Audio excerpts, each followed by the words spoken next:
Phone বড় বৌমা। তে দাও। ভাবি, জরুরি কিছু তো হইতে পারে, শুনে দেখো কি বলে।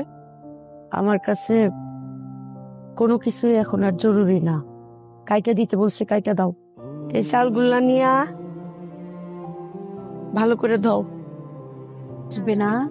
উনি তো একটু অসুস্থতা ফিল করতেছে, রুমের মধ্যে আছে। ও অসুস্থ? তাহলে আমি একটু দেখা আসি।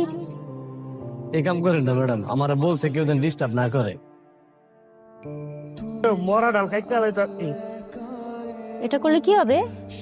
অহল্লার কি হয়ে যাবো ভাত রান্নার সময় এগুলো তুলায় জ্বালাই দেবো, ঠিক আছে?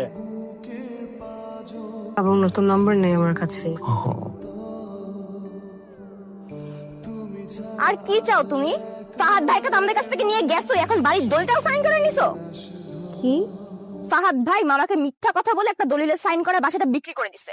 আমাদের রাস্তায় আমার মতো অবস্থা হয়েছে, ঢাকায় থাকার কোনো জায়গা নাই, এই জন্য আমরা গ্রামে আসছি। সবকিছু তোমার কারণে হয়েছে। ফারহানা, বিশ্বাস করো, তোমাদের বাসা থেকে যে চলে আসলাম এটার পরে ফাহাদের সাথে আমার কোনো কন্ট্যাক্ট নাই। ও মোস্ট প্রবাবলি অফিসের যে মেয়েটা আছে মীরা এখন ওর সাথে থাকে। কি বলতেছো এসব তুমি? এখন তুমি এমন এক করতেছো কেন যে তুমি কিছু জানোই না? সবকিছু যে তোমার কারণে হয়েছে সেটা আমি খুব ভালো মতোই জানি সায়রা ভাবি। Farhana, believe me, trust me, Fahad কোথায় আছে, কি করে, আমার কোনো আইডিয়া নাই, আমি কিছুই জানি না।